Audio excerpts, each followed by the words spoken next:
Hello and welcome back to my YouTube channel. Today we're going to be doing another book talk, and we are going to be talking about The Morganville Vampires by Rachel Caine.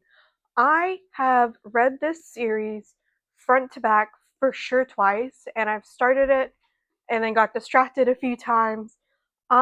This is one of my favorite series. I read it back in high school, I think when I was about a junior. Um and it's an all-around 5 stars. I mean, you can very much tell that this is a well-loved book. This author is by Rachel Caine. There are 16 total books in the series, so 15 in the base, and then she published one that is a bunch of short stories. I cannot talk about this book enough. I am constantly telling my friends about it.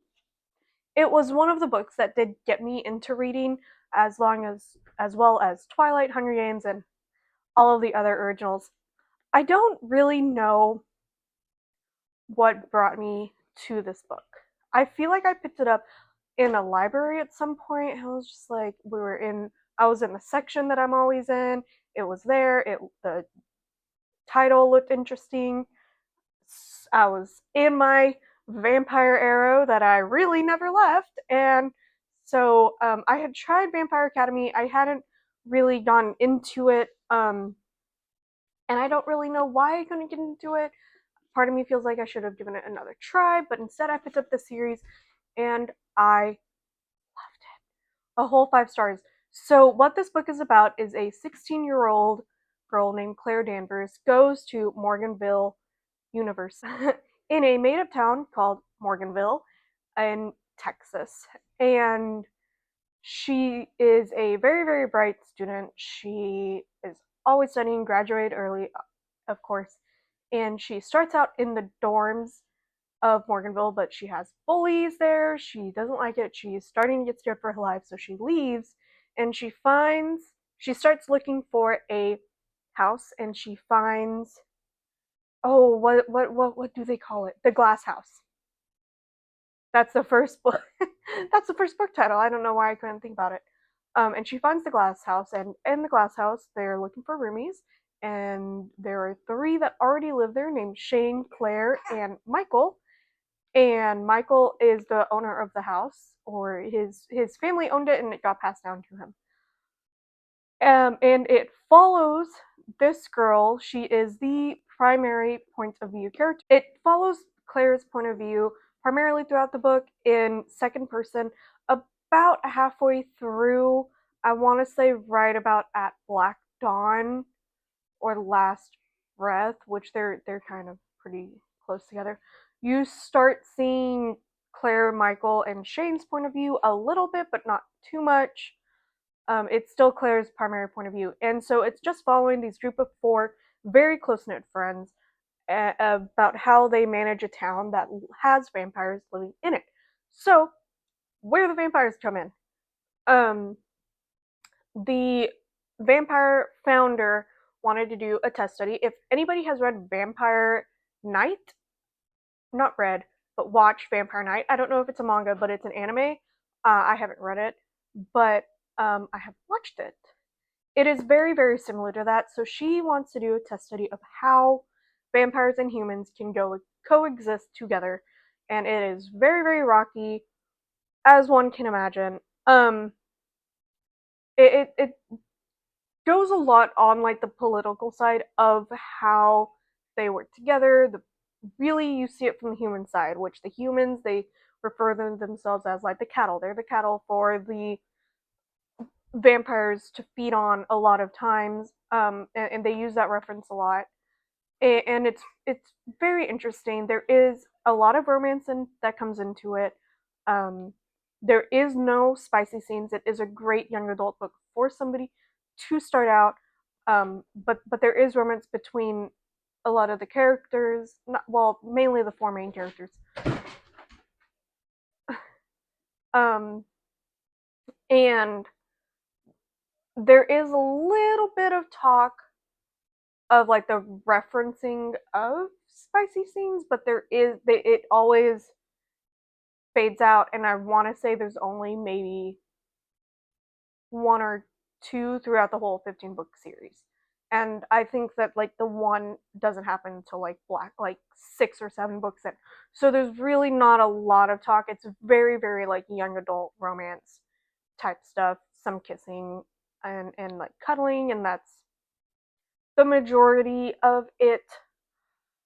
And it goes in a lot of like her parents not wanting her to go to college, and so then they made her go to a college that was close by. She really wanted to go to a different college, and then her parents have grief of like it's very good. I really recommend it.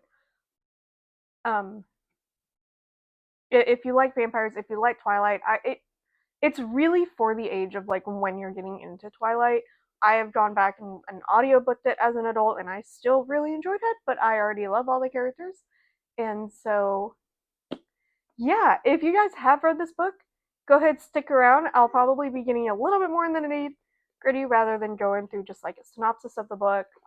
Um, and we can just kind of have fun. If you have not read the book, and you do not want spoilers, then go ahead and log off. If you are okay with spoilers and want to really get to know what you're getting more into, then you can stick around. I'm going to take a sip of water while we wait.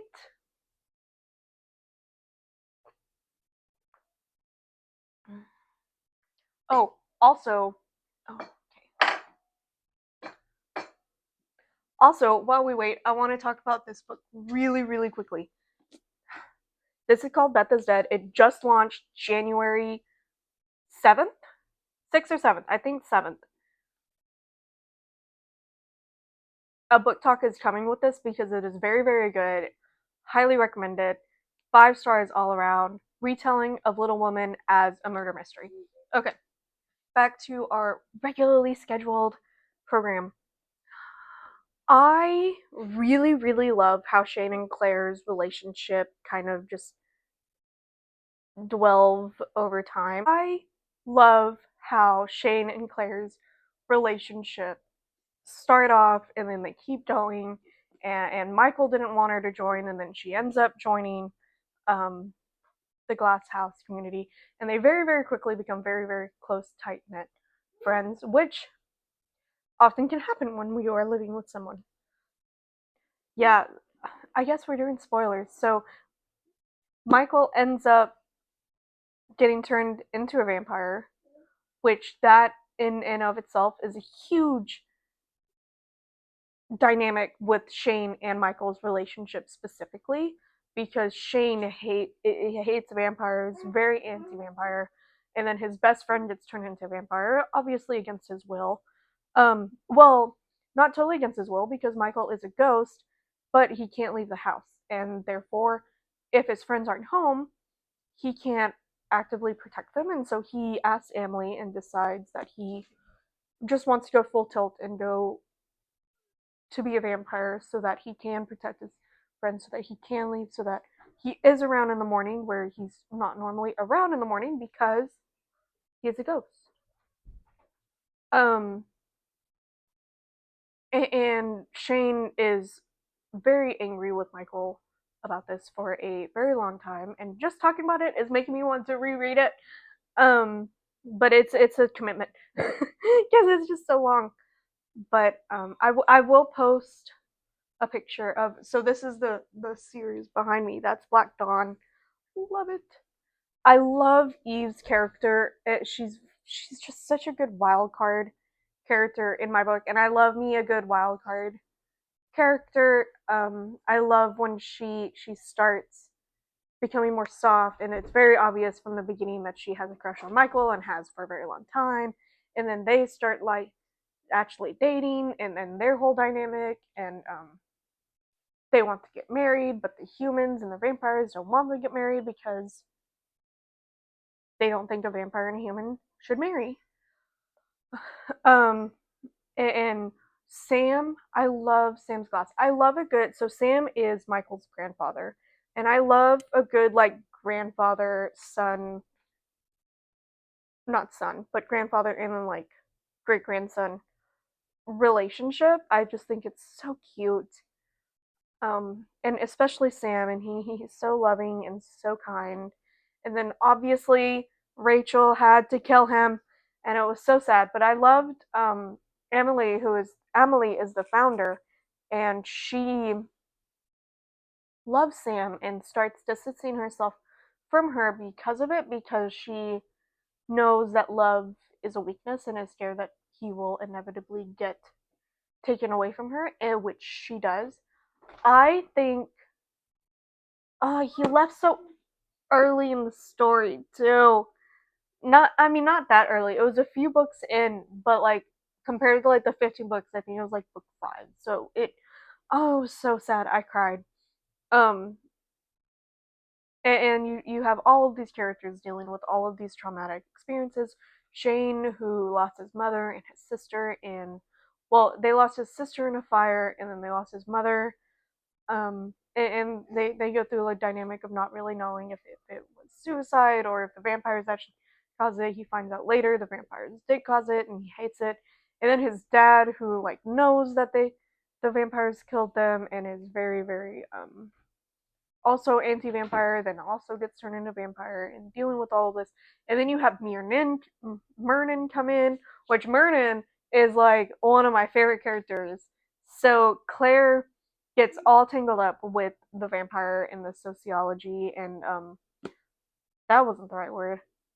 The vampires and the vampire politics and everything. And Emily basically, well, she finds out how bright she is, and she basically gives her an ultimatum that she needs protection in this town. Her and her friends have gotten so wrapped up in all of the vampire drama that they need protection or something will happen for the next time. But in order to do that, she has to work for Emily, which in turn is working for Myrnin. So Emily sends her to work for Myrnin in this like I imagine it as like a little shack dungeon. It's like in the middle of a dark alleyway. They call him the trapdoor spider, which I think is fun. Oh my gosh, I love him. He dresses all weird, and he very much starts off as the character that you don't ever really know if he's going to kill her or not. And then later on down the book, he ends up falling for Claire a little bit or a lot. And he very much becomes very, very key parts in all of the story. So does Oliver. Oliver's great. I think you see a lot of character growth with Oliver. I not as much as Myrnin or obviously Claire and any of the other four, but it's just so much fun. I really love this book. I really cannot recommend it enough. I like this series just as much, if not more, than I love Twilight. I have read this series more than I did Twilight, which I went through a huge Twilight phase. I had gone through my huge Twilight phase. I was ready to try to get out of it, but I didn't know where to start, and so then I found this book, and then that started. So one thing that I wanted to maybe talk about was I learned a couple of years ago. Well, I think I learned a year ago that the author of this series, Rachel Kane, actually passed away from cancer a few years ago. I cannot remember what kind. Um, when I did learn that, I did do it. That was when I did my reread of the series. She has a lot of really, really good books out. She has, well, obviously she has MORGANVILLE Vampires. She's got a couple of, I think, like it's not called The Secret Library, but it's a library series that I've read the synopsis a few times, and I have picked it up and put it in my shelf, but I've never actually read it yet. It's on my TBR. I really want to. Another one of my favorite books is Prince of Shadows book. This is a retelling of Romeo and Juliet in Benvolio's point of view. I'm planning to do a reread of this. It is again on my TBR. But so if you guys want to check it out, there is a whole fan page for the Morganville Vampires. She does have a series for Morganville Vampires on Amazon. I don't think it's on Prime. I think you actually have to buy it, which is unfortunate. I will say read the book before you try the series because I have seen the first two episodes and they they felt very flat, but the series itself is it's so good. Cannot recommend it enough. I know that I keep saying that. She is a New York Times bestselling author. The first book of the series is Glass House, and then the last book is Daylighters, and Midnight Bites is all of the short stories, which I actually had read all of the short stories beforehand because she used to have them on her webpage, and I would go through and click all of them. And so I bought the book and realized that I had read most of these. She added a few ones, but it was just kind of funny. So I really, really hope that you enjoyed this video. I really hope that you enjoyed this video. If you did, go ahead and give it a like and subscribe, and we will be back to talk about more books later on. And have a great day, you guys. Bye.